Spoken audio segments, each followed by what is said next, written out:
نحمده ونصلي على رسوله الكريم اما بعد فقد قال النبي المحترم صلى الله عليه وسلم من عمل حسنة فله عشر امثالها ومن عمل سيئة فجزاء مثلها او اغفره او كما قال عليه الصلاة والسلام۔ میرے عزیزوں، ابھی میں نے جو حدیث آپ حضرات کے سامنے پڑھی ہے، اس حدیث کے راوی حضرت ابو ذر غفاری رضی اللہ تعالی عنہ ہیں۔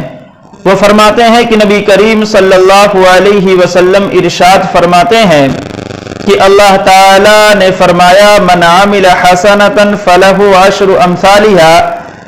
کہ جو شخص کوئی نیکی کا کام کرتا ہے، بھلائی کا کوئی کام کرتا ہے، تو اللہ تعالیٰ کے یہاں اس کا 10 گنا اجر و ثواب تیار رہتا ہے۔ اور اگر کوئی برائی کا کام کرتا ہے، کوئی گناہ کا کام کرتا ہے، تو اس کو اتنی ہی سزا دی جاتی ہے جتنا کہ اس نے گناہ کا کام کیا ہے۔ او اغفرہ، اللہ تعالیٰ فرماتے ہیں یا میں اس کو معاف کر دیتا ہوں۔ تو اللہ تعالیٰ نے اس حدیث کے اندر ایک قاعدہ بیان کیا ہے کہ من عمل حسنۃ فلہ عشر امثالها، یعنی جو کوئی شخص نیکی کا کوئی کام کرتا ہے، بھلائی کا کوئی کام کرتا ہے،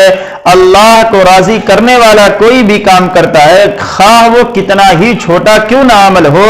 چاہے وہ فرض ہو، نفل ہو، واجب ہو، مستحب ہو، یا ایک مرتبہ سبحان اللہ کا کہنا ہو، یا ایک مرتبہ الحمدللہ کا کہنا ہو، کوئی بھی نیکی والا عمل ہو تو اس کا ثواب 10 گنا اجرت اللہ تعالیٰ کے ہاں تیار رہتا ہے۔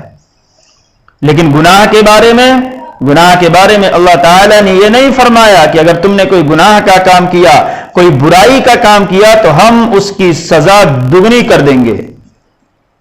یا اس کی سزا ہم 10 گنا دیں گے، بلکہ اللہ تعالیٰ نے کیا فرمایا من عمل سیئۃ فجزاء مثلها، کہ جو کوئی گناہ کا کام کرے گا تو ہم اس کو اتنی ہی سزا دیں گے جتنا کہ اس نے گناہ کا کام کیا ہے۔ او اغفرہ، یا میں اس کو کیا کر دوں گا، معاف کر دوں گا۔ یعنی اگر انسان نے توبہ کر لی، اللہ کے سامنے استغفار پڑھ لیا، اللہ کے سامنے ندامت و شرمندگی کے ساتھ اپنے گناہوں کا اقرار کر لیا اور اللہ سے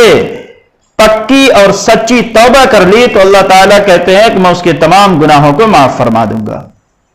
میرے عزیزوں، اللہ تعالیٰ اپنے بندوں کو عذاب دینا نہیں چاہتے،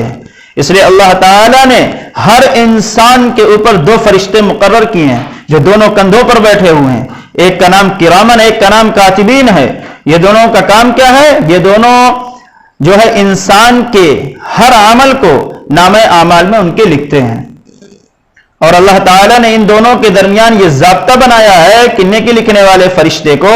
برائی لکھنے والے فرشتے کا امیر مقرر کر دیا ہے۔ یعنی جب بندہ کوئی نیکی کا کام کرتا ہے، کوئی بھلائی والا کام کرتا ہے، تو نیکی لکھنے والا فرشتہ فوراً اس کے اس نیک اعمال کو اس بندے کے نامہ اعمال میں لکھ دیتا ہے،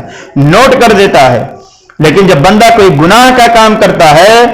کوئی جو ہے برائی والا کام کرتا ہے، تو جو برائی لکھنے والا فرشتہ ہے وہ فوراً اس برائی کو، اس گناہ کو اس کے نامہ اعمال میں نہیں لکھتا، بلکہ وہ نیکی لکھنے والے فرشتے سے پوچھتا ہے کہ اس گناہ کو اس کے نامہ اعمال میں لکھ دوں؟ تو نیکی لکھنے والا فرشتہ کہتا ہے ذرا ٹھہر جاؤ، ہو سکتا ہے یا اللہ کے سامنے توبہ کر لے۔ اسی طرح 3 مرتبہ پوچھا جاتا ہے، لیکن جب بندہ توبہ نہیں کرتا ہے اور اللہ کے سامنے استغفار نہیں کرتا ہے اور اسے اپنے گناہ پر شرمندگی نہیں ہوتی ہے، تو پھر تیسری مرتبہ جو ہے نیکی لکھنے والا فرشتہ کہتا ہے برائی لکھنے والے فرشتے سے کہ اب اس گناہ کو اس کے نامہ اعمال میں لکھ دو۔ چنانچہ اس گناہ کو اس کے نامہ اعمال میں لکھ دیا جاتا ہے۔ تو یہ جو اللہ رب العزت تاخیر کروا رہے ہیں فرشتے سے کہ اس کے گناہ کو روکے رکھو ابھی نامہ اعمال میں لکھنے سے، یہ اسی لیے ہے کہ اللہ تعالیٰ اپنے بندوں کو عذاب دینا نہیں چاہتے ہیں۔ اس لیے اللہ تعالیٰ نے قرآن کریم کے اندر ایک آیت کے اندر فرمایا ما یفعل اللہ بعذابکم ان شکرتم وآمنتم،